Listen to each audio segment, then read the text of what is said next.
première étape, ça va être d'assembler les dos ensemble. Première rectification, au début quand on a commencé à travailler sur le patron, il était prévu que le dos soit coupé en 2 morceaux et qu'on vienne ensuite l'assembler au milieu.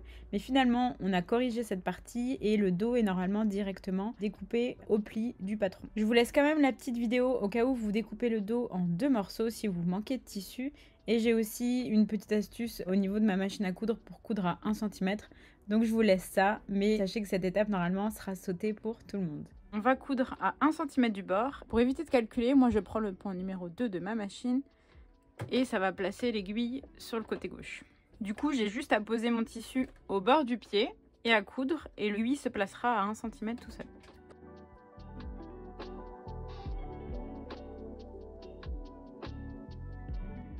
Le premier fil, je l'ai fait en gris pour vous montrer. Et vous voyez, ça se met à 1 cm tout seul. Et du coup, on a notre grand morceau d'eau. On va faire les fils de fronce sur le haut du morceau d'eau. Et donc, on fait 2 fils de fronce. On en fait un à 0,5 cm et un autre à 0,7 cm. Et on laisse du fil à la fin pour pouvoir tirer dessus. À nouveau, j'ai mis un fil contrastant pour vous montrer où est-ce que doivent être placés les fils de fronce. L'idée, ça va être de faire correspondre ce morceau au petit morceau du haut du dos. L'idée, ça va être de tirer sur les fils de fronce pour faire en sorte que le morceau du bas fasse la même taille. Prenez un fil de chaque fronce, vous allez tirer dessus. Donc moi, ce que je fais en général, c'est que je vais tirer assez pour que la taille de la pièce corresponde. Donc là, je vois que la pièce du bas, elle fait la même taille que la pièce du haut. Je fais des petits nœuds sur mes fils de fronce pour que la répartition ne bouge pas. Et maintenant, l'idée, ça va être de répartir de manière équitable les fronces.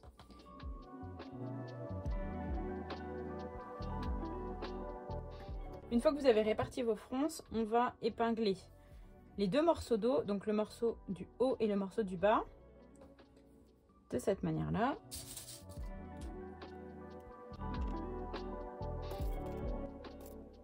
Une fois qu'on a épinglé les 2 morceaux, on va venir piquer à 1 cm tout le long.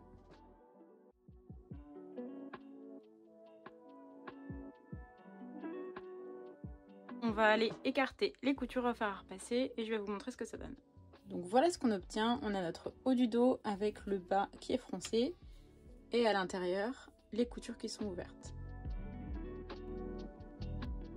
On va faire la même chose sur le devant. On va faire des fronces sur ce morceau juste en haut et on le fait évidemment des 2 côtés. Donc idem, on va refaire 2 fils de fronce, un à 0,5 cm et un à 0,7 cm. Comme pour le dos, on a un petit morceau qu'on va devoir assembler au morceau du bas. Donc on tire sur nos fils de fronce pour que les 2 morceaux aient la même dimension. Une fois que c'est le cas, on fait un petit nœud pour bien sécuriser.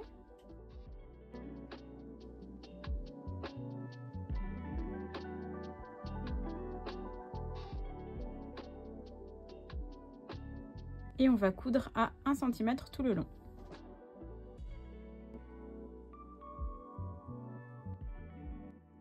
On va aller repasser et écarter les coutures au fer et je vous montre ça. Les coutures écartées et sur le devant, on a l'aspect froncé. Et voilà, le deuxième morceau est fini.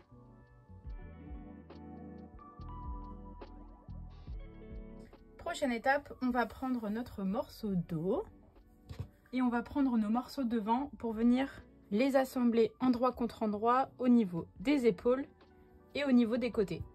Comme d'habitude, on vient épingler au maximum.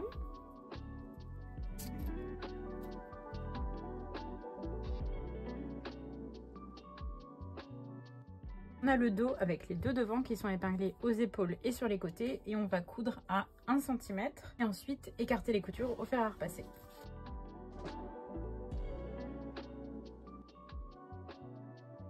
Donc voilà où on en est, on a notre dos et nos 2 devants qui sont cousus ensemble au niveau des épaules et des côtés. Et donc là, l'étape suivante, ça va être de faire notre patte de boutonnage.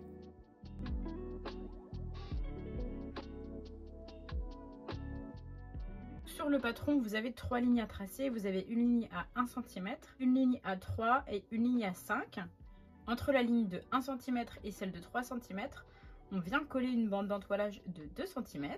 Ensuite, il faut replier la bande de 1 cm, puis celle de 2 et repasser pour bien maintenir. Ça va être replié une première fois comme ça et une seconde fois comme ça. Et ensuite, on va venir surpiquer à 3 mm juste ici, de l'autre côté. Donc ça donnera une surpiqûre ici.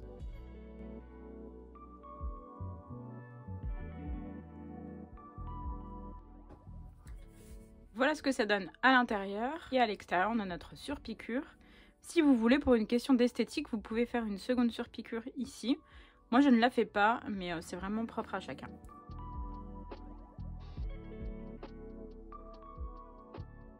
On a 2 morceaux. Donc, on a un morceau qui doit être entoilé. Et le second morceau, on va faire un repli au fer à repasser de 1 cm. On va les mettre endroit contre endroit, comme ça. Donc, celui qui est replié est forcément plus court.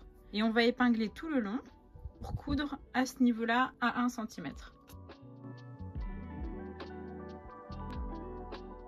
Voilà, donc on a épinglé tout le long et on va venir piquer à 1 cm tout autour ici.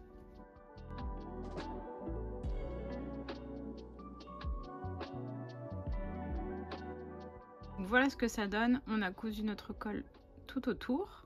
Donc on va venir dégarnir un tout petit peu ici avec un petit ciseau. On va le retourner et aller passer un coup de fer à repasser. Vous allez épingler le col sur l'endroit de la blouse et vous allez épingler de cette manière-là. Donc c'est le côté qui est thermocollé. Là, vous avez le côté qui est replié et le côté qui est thermocollé ici. Donc on épingle tout le long. Et comme ça, on va pouvoir coudre ici au bord à 1 cm et ensuite on pourra replier et ça nous donnera notre col comme ça.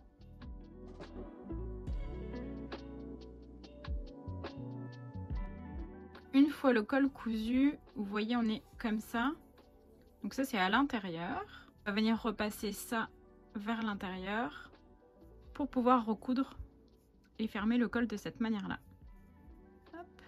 Une fois qu'on a repassé le col vers l'intérieur, vous voyez, ça donne ça. Donc le morceau est replié vers l'intérieur. Le côté où c'était replié d'1 cm, on va le mettre de cette manière-là, par-dessus la couture. Épingler tout le long. Et en fait, on va venir coudre à 0,3 mm juste ici, tout le long du col.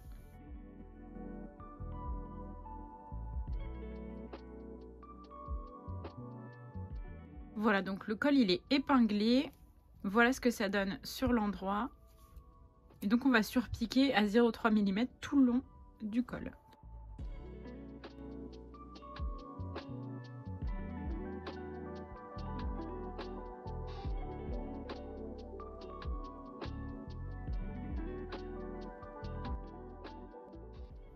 Donc on a la petite surpiqûre à l'extérieur et à l'intérieur. Prochaine étape, on va coudre les petites manches et ensuite il nous restera l'ourlet et les boutonnières. Donc nos petites manches, elles ressemblent à ça. Et l'idée, ça va être de fermer et de coudre à 1 cm ici. Donc j'ai déjà fait sur l'autre manche, j'ai cousu et j'ai écarté les coutures au fer à repasser. Ensuite, l'étape, ça va être de faire l'ourlet mouchoir. On va faire un premier repli de quelques millimètres au fer à repasser toujours. Comme ça, on est sûr que ça tient bien. Et on va faire une petite piqûre à 1 mm du bord. Je vais vous montrer. Donc vous voyez, on se met vraiment au bord et on va piquer juste ici, tout le long.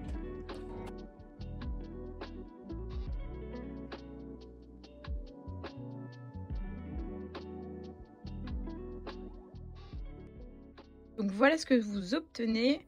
En fait, on ne voit pas très bien puisque le fil est exactement de la même couleur, mais vous avez un petit point vraiment juste ici à quelques millimètres. L'idée, ça va être de couper maintenant le surplus. On coupe au bord en faisant bien attention à ne pas découper les points.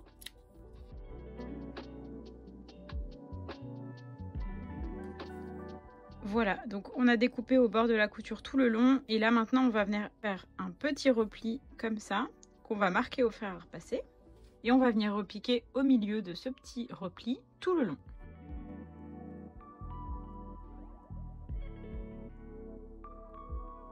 Et voilà ce que ça donne. On a un ourlet tout fin à l'intérieur et à l'extérieur. L'étape suivante, on va venir froncer aux manches.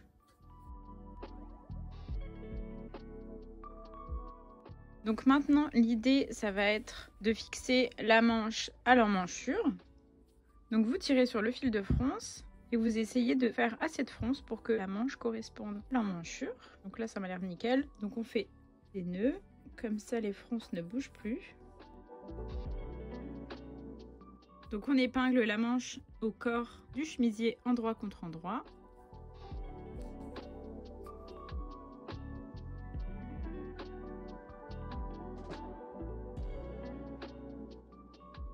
Et maintenant on va coudre à 1 cm du bord.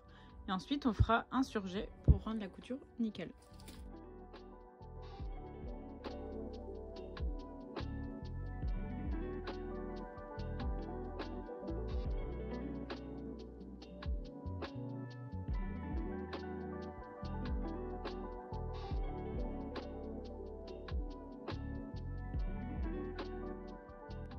Pour terminer mon surjet, je vais revenir coudre quelques points après mon point de début. Donc je reviens par-dessus la même couture.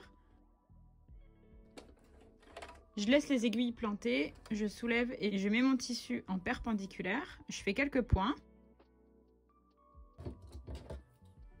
Je coupe et je vais venir mettre ce qui reste avec une grosse aiguille dans le surjet. Donc je plante dans quelques points, je rentre le fil de surjet dans l'aiguille. Et ensuite seulement on peut couper parce que là au moins on a un maintien sur quelques points. On a bientôt fini puisqu'il nous reste uniquement l'ourlet du bas à faire et les boutonnières. Pour l'ourlet du bas, on va faire un premier repli de 1,5 cm et un second repli de 1,5 cm également. Il faut bien marquer les plis avec le fer à repasser pour que ça se tienne, surtout parce qu'il y a des arrondis tout le long. Et puis on va piquer à 0,3 mm juste ici.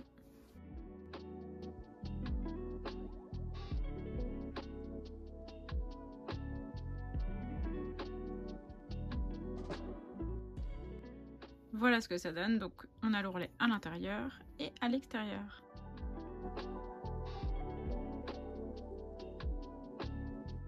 Pour les boutonnières, chaque machine a son mécanisme, mais en tout cas moi j'ai déjà posé mon pied. Je vais sélectionner le point le plus classique. J'ai marqué les emplacements des boutons avec un petit stylo friction. Et puis c'est parti, on va faire les 7 boutonnières de la blouse.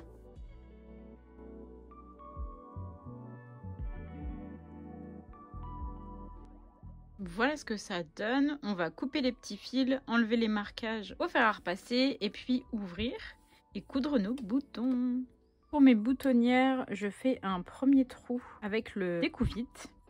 Mais je prends pas le risque d'aller jusqu'au bout parce que ça m'est déjà arrivé de couper trop fort et de couper la boutonnière. Ensuite, je viens découper avec un petit ciseau de broderie. Ça permet d'être un petit peu plus précise quand j'ouvre les boutonnières.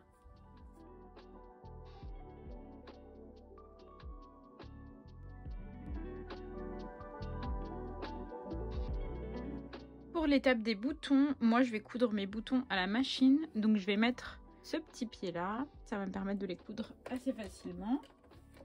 J'ai un petit bouton juste ici. En fait, je baisse les griffes. Donc vous voyez, elles sont baissées. Comme ça permet que le tissu soit stable quand je couds mes boutons. Je fais toujours un test manuel pour voir si l'aiguille tombe bien dans le trou du bouton et pas sur le bouton. Parce que j'ai toujours peur que l'aiguille se casse.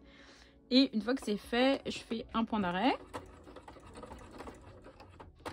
Quelques points zigzag. Un nouveau point d'arrêt. Et je coupe. Je sais que toutes les machines à coudre n'ont pas la fonctionnalité, mais c'est quand même trop cool. Voilà mon petit bouton qui est cousu à la machine.